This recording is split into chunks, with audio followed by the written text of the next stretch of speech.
The Unity of Mind and the Multiplicity of Things by Giovanni Gentile.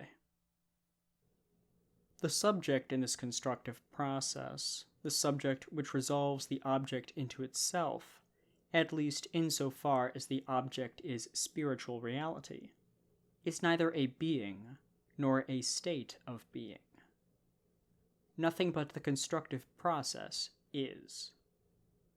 The process is constructive of the object just to the extent that it is constructive of the subject itself. And, therefore, instead of saying verum e factum convertuntur, we ought to say verum e fieri convertuntur, or even verum es factum quatenus fit. Insofar as the subject is constituted a subject by its own act, it constitutes the object. This is one of the vital concepts. We must acquire firm possession of it, if we would avoid the equivocal blunders of some of the ostentatious and only too easy criticisms of this idealism. Idealism is the negation of any reality which can be opposed to thought as independent of it and as the presupposition of it. But more than this, it is the negation of thought itself as an activity, if that thought is conceived as a reality existing apart from its developing process, as a substance independent of its actual manifestation. If we take the words in their strict meaning, we must say that idealism is the denial of being either to a mind or to mind. The denial that a mind is, because being and mind are mutually contradictory terms. If, speaking of spiritual reality, we say of a poet that he is, or of a poem that it is, in affirming being, we are denying mind. We can say, indeed, that it is what the mind opposes to itself as a term of its transcendental activity. If we would say, however, what it now itself is, we can only mean, if we have a philosophical concept of it, what its development is, or, more strictly, what this development is actualizing. A stone is, because it is already all that it can be. It has realized its essence.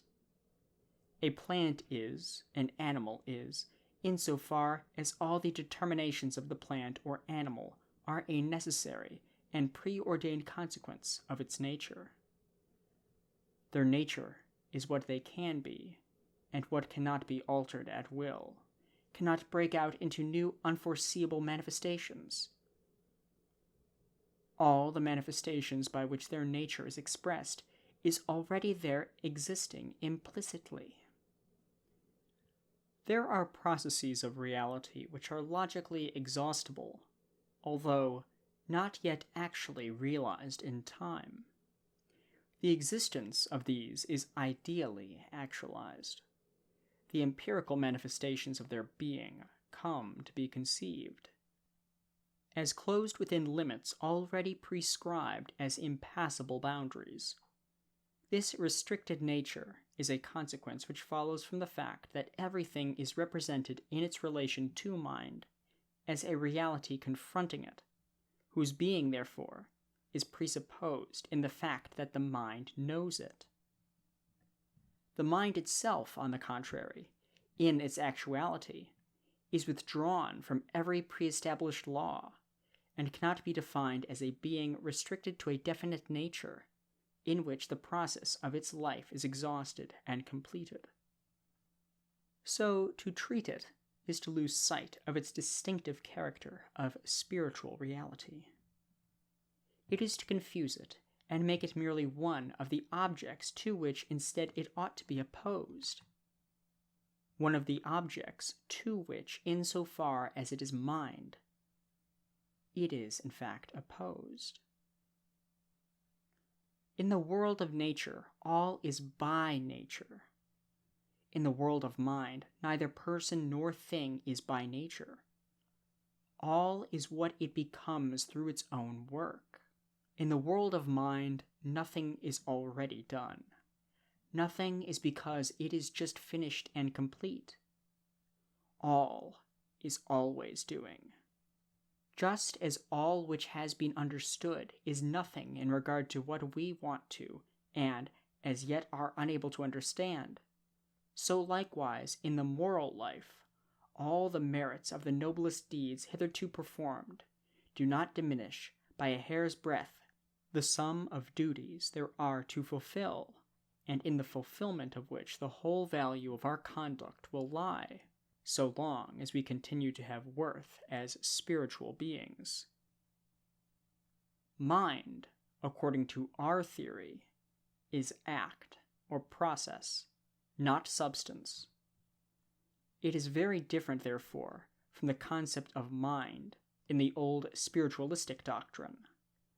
That theory, in opposing mind to matter, materialized mind. It declared it to be substance, by which it meant that it was the subject of an activity of which it was independent, an activity, therefore, which it could realize or not realize without thereby losing or gaining its own being. In our view, mind has no existence apart from its manifestations. For these manifestations are, according to us, its own inward and essential realization. We can also say of our mind that it is our experience, so long as we do not fall into the common error, due to the faulty interpretation, of meaning by experience the content of experience. By experience, we must mean the act of experiencing, pure experience, that which is living and real. Let us be on our guard, that we are not snared in the maze of language. Mechanistically analyzed, not only is the noun distinguished from the verb, but it is detached from it, and stands for a concept separable and thinkable apart. As love is loving and hate is hating, so the soul which loves or hates is no other than the act of loving or hating. Intellectus is itself intelligere, and the grammatical duty of the judgment, intellectus intelligit, is an analysis of the real unity of mind. Unless we understand that unity, there is no understanding. If the living flame in which the spiritual act consists be quenched, there is no remainder. So long as the flame is not rekindled, there is nothing. To imagine ourselves simple passive spectators of our soul, even after a spiritual life intensely lived, full of noble deeds and lofty creations, is to find ourselves inert spectators in the void, in the naught which is absolute. There is just so much mind, so much spiritual wealth, as there is spiritual life in act. The memory, which does not renew, and so create ex novo, has nothing, absolutely nothing, to remember. Even opening our eyes to look within, when it requires no effort to do so, brings work, activity, keenness, in a word, is life. To stop is to shut our eyes, not to remain an inactive soul, but to cease to be a soul.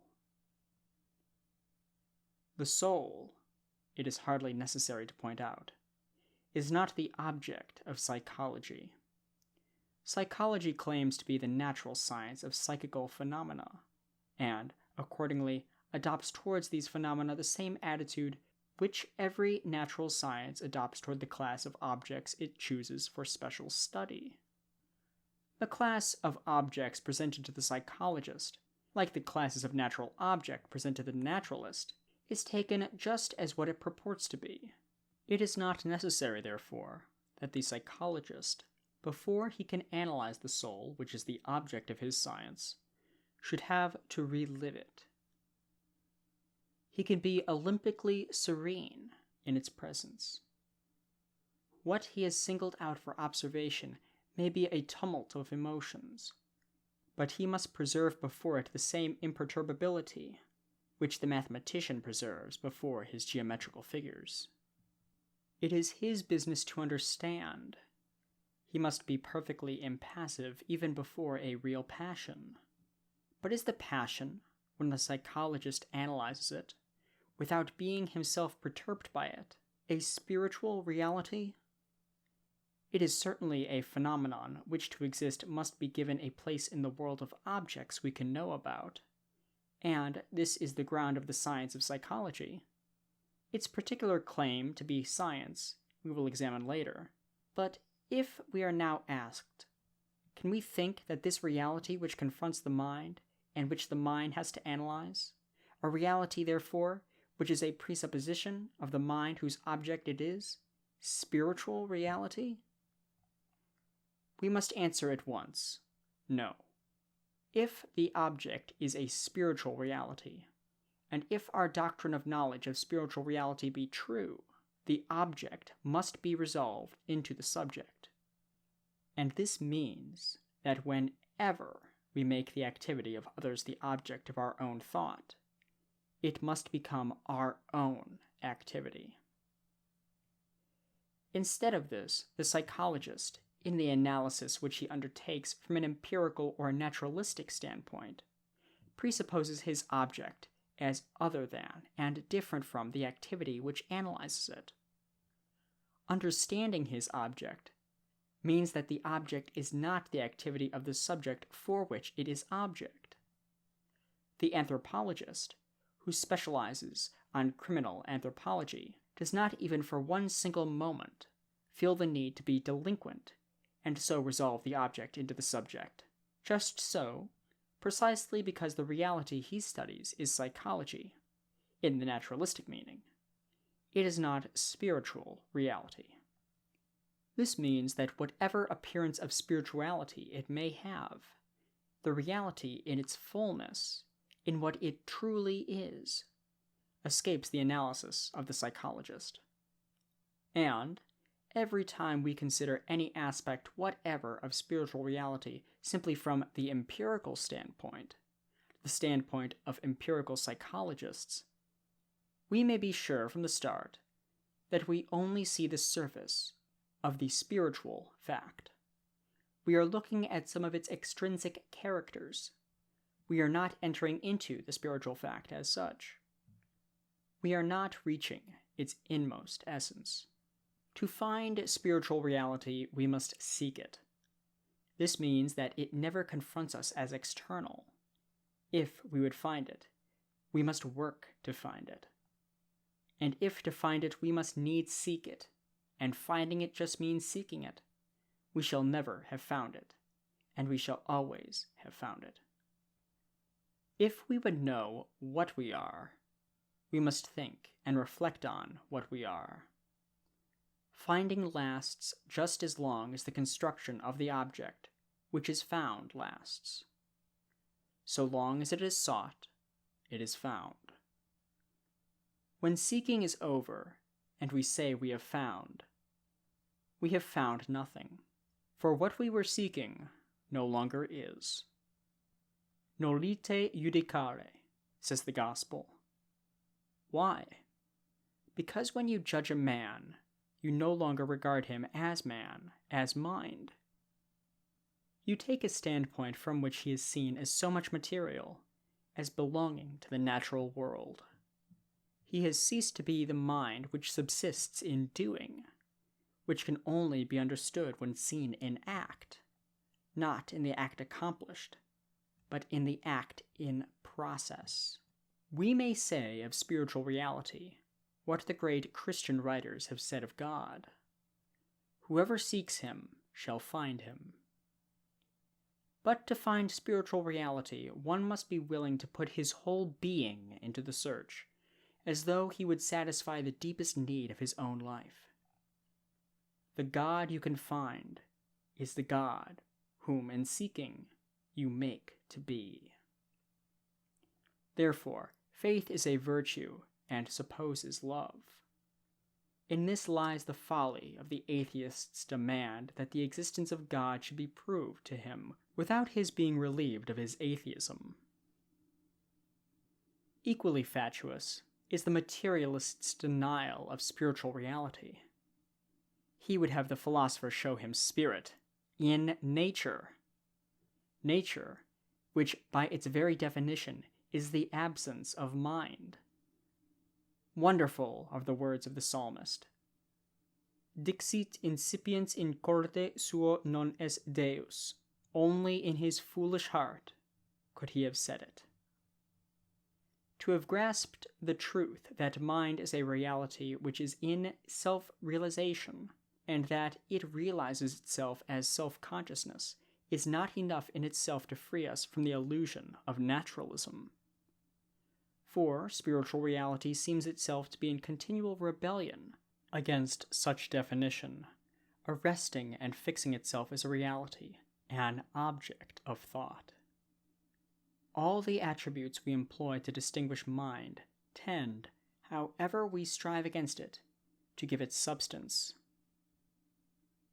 Verum est factum quatenus fit is in effect a definition of mind as truth. What then is truth, but something we contrapose to error? A particular truth is a truth and not an error, and a particular error is an error and not a truth. How then are we to define and conceive truth without shutting it within a limited and circumscribed form? How are we to conceive truth?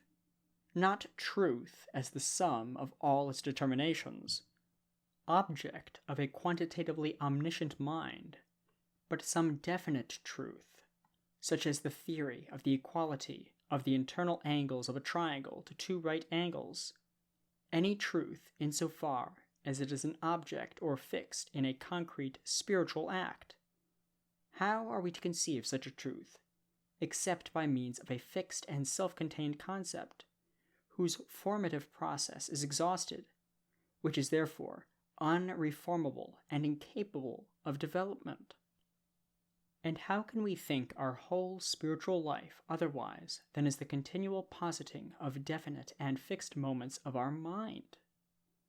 Is not spiritual concreteness always spiritual being in precise, exact, and circumscribed forms? This difficulty, when we reflect on it, is not different from that which, as we saw, arises in the necessity we are under of beholding men and things in the medium of multiplicity. And it can only be eliminated, in the same way, that is, by having recourse to the living experience of the spiritual life.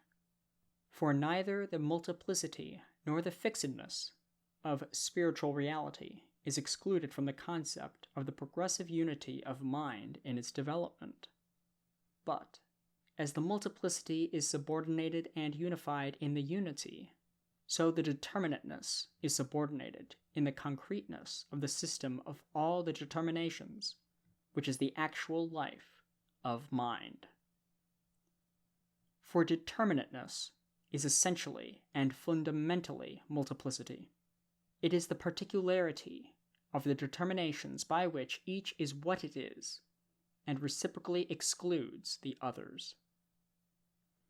It is only by abstraction that even such a truth as that instanced of the equality of the internal angles of a triangle to two right angles can be said to be closed and self-contained.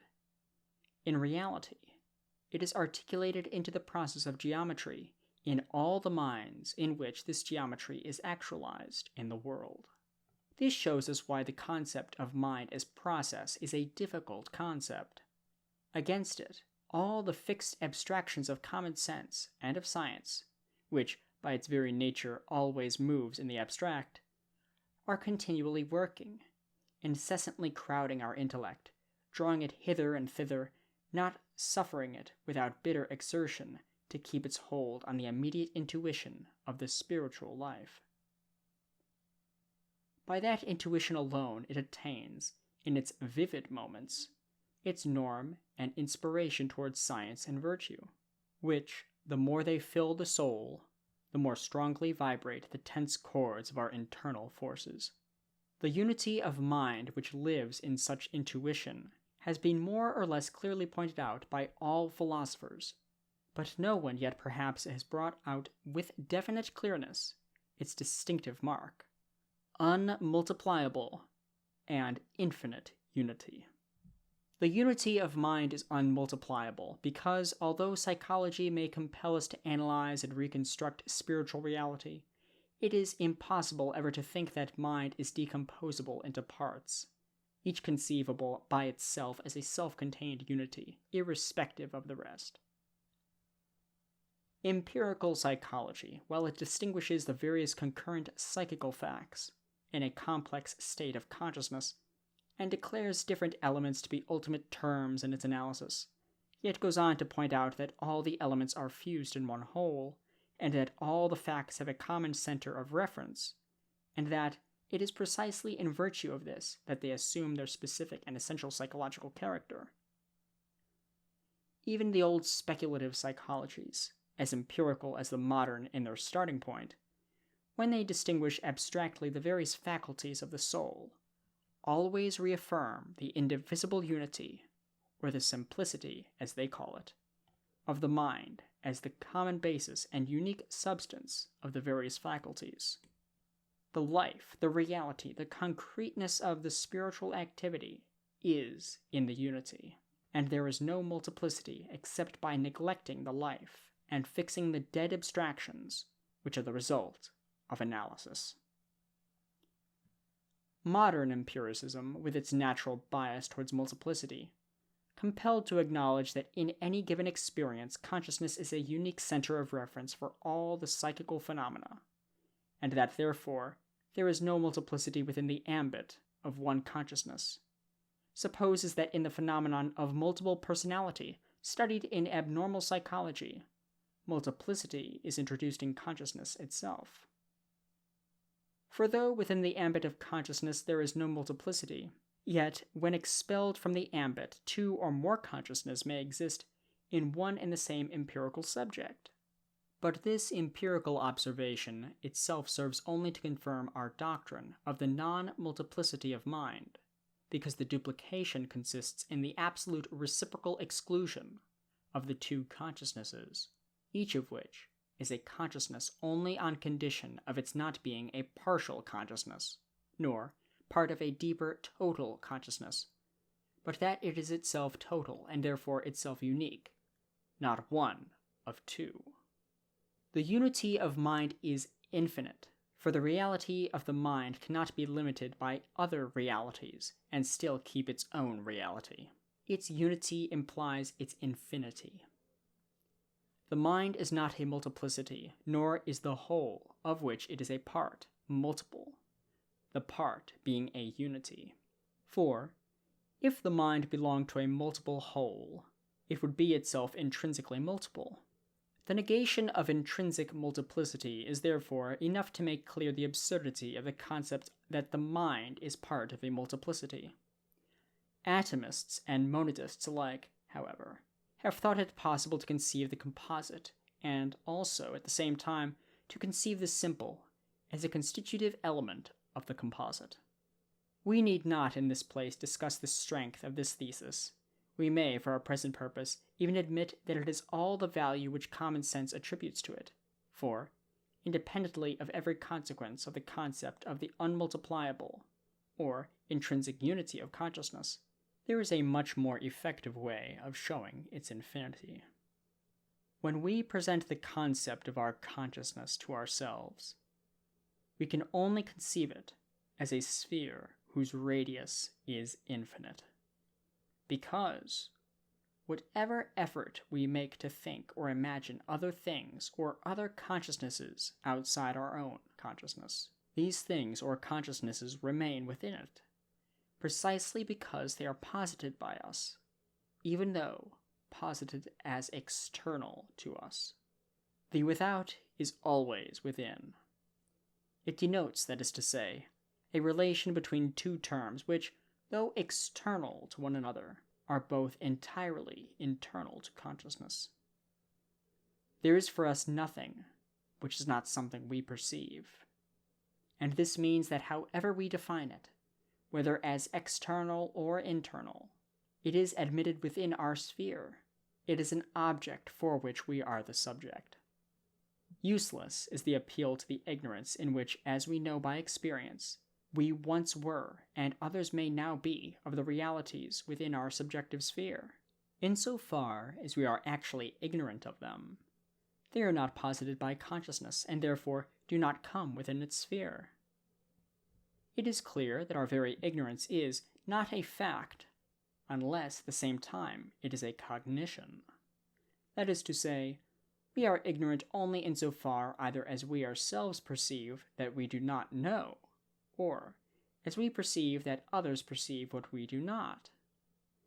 So that ignorance is a fact to which experience can appeal only because it is known.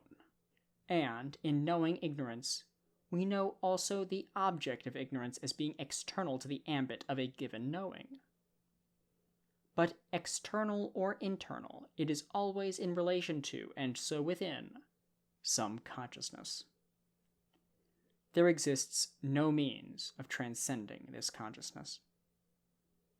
Spinoza conceived the two known attributes of substance, thought and extension, to be external to one another. He opposed idea and res, mens and corpus. But he was not therefore able to think that ordo e connexio idearum idem est act ordo e connexio rerum, because, as he tells us, res, and primarily our own body, is no other than objectum mentis. The body is the term of our consciousness, or the content of its first act. It is what Rossini later called the basal feeling, sentimento fundamentale, the sense which the soul has in its feeling of what is primarily the object felt, the object beneath every sensation, the body. The objectum mentis of Spinoza is indeed different from the mind, but it is bound to the mind and seen by the mind itself as something different from it. In the very position, then, which the mind assigns to the body, and to all bodies, the mind is not really transcendent. Spinoza therefore conceived mind as an infinite attribute of the infinite substance. Substance, from the standpoint of thought, is altogether thought. And as we move with thought along all that is thinkable, we never come to our thought's margin. We never come up against something other than thought, the presence of which brings thought to a stop. So that mind is not only in itself psychologically one, it is also epistemologically, and it is one metaphysically. It is never able even to refer to an object which is external to it, never able, therefore, to be conceived as itself a real among reals, as a part only of the reality. But this is not enough. So far, we have looked at only one side of the question. A deep and invincible repugnance has in every age made the human mind shrink from affirming this unmultipliable and infinite unity of the mind and its absolute subjectivity. The mind cannot issue from itself. It cannot detach nothing from itself. Its world is within it. And yet this concept of the self, of a center around which everyone necessarily gathers all the real and possible objects of his experience, seems to hint at something different from it, something which is its essentially correlative term. In affirming a subject, we at the same time affirm an object. Even in self-consciousness, the subject opposes itself as object to itself as subject. If the activity of consciousness is in the subject, then when in self-consciousness that same subject is the object, as object it is opposed to itself as the negation of consciousness, even as unconscious reality. relatively at least to the consciousness which belongs to the subject, the object is always contraposed to the subject in such wise that, however it may be conceived as dependent on the subject's activity, it is never given to it to participate in the life with which the subject is animated. So that the subject is activity, search, a movement towards the object, and the object, whether it be the object of search or the object of discovery or the object of awareness, is inert, static. Consequently, to the unity realized by the subject's activity, there stands opposed in the object the multiplicity which belongs to the real, hardly separated from the synthetic form which the subject imprints on it. Things, in fact, in their objectivity, presupposed as the term of the mind's theoretical activity, are many, essentially many, in such wise that a single thing is unthinkable, save as resulting from a composition of many elements.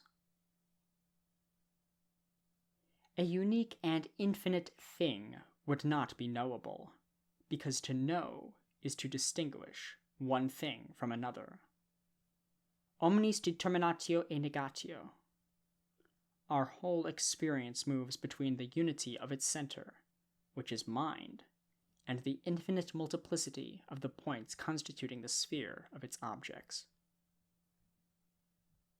What we have then to do here is to bring clearly into relief the character of this relation between the unity of the mind and the multiplicity of things. It escaped Kant. It refers to the exact nature of the mind's theoretical activity. Let us note first of all that if the unity of mind and the multiplicity of things were together and on the same plane, as Kant thought when he presupposed the uncompounded manifold of data coming from the noumenon to the synthesis of the aesthetic intuition, then the unity of the ego would be no more than a mere name, because it could be summed up with the other factors of experience, and so would participate in the totality which includes the multiplicity of the data. In such case, it would be seen to be a part. To be one among many is not really to be one, since it is to participate in the nature of the many.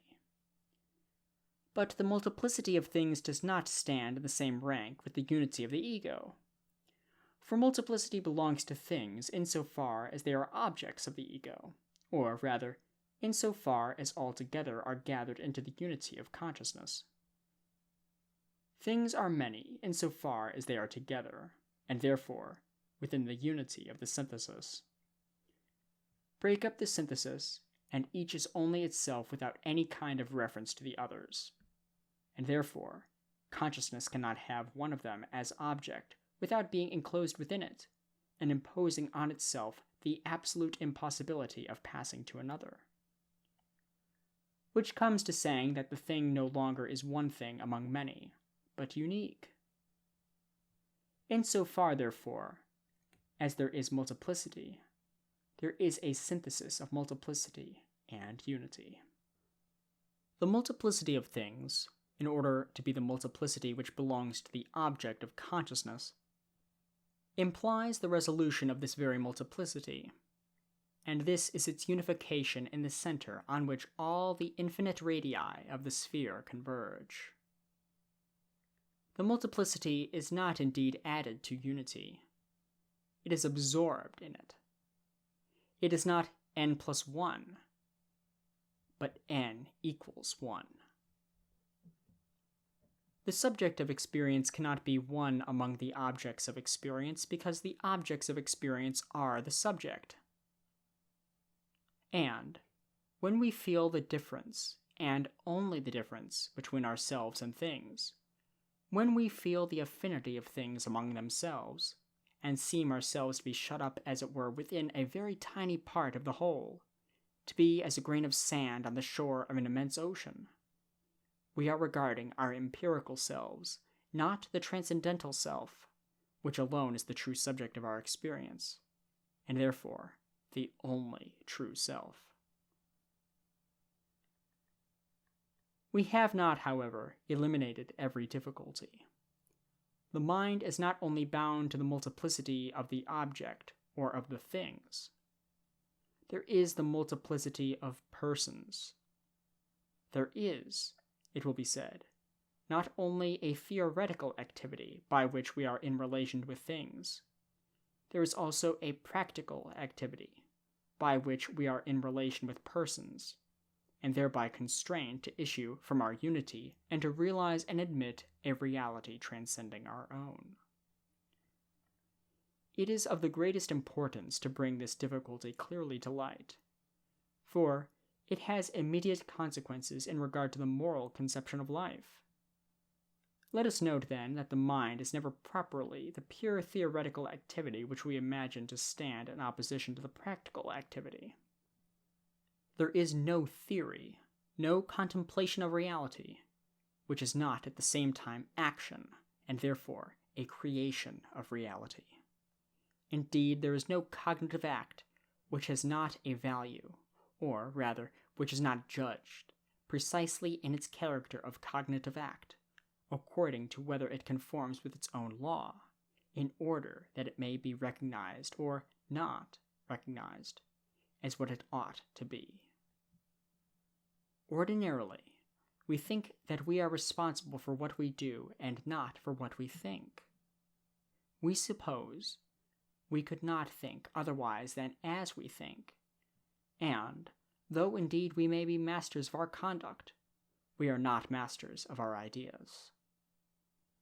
They are only what they can be, what reality makes them. This common belief, held even by many philosophers, is a most serious error. Were we not the authors of our ideas, that is, were our ideas not our pure actions, they would not be ours. It would be impossible to judge them. They would have no value. They would be neither true nor false. They would be, altogether and always, whatever a natural and irrational necessity had made them. The human mind wherein they would be, altogether and always, running confusedly, would be powerless to exercise any discrimination and choice. It is absurd. For even in thinking the skeptical thesis itself, we must think it, whether we will or no, as true, that is, as clothed with truth value, for which it must be thought, and its opposite rejected. Every spiritual act, then, including what we regard as simply theoretical, is practical inasmuch as it has value, practical in being or not being what it ought to be.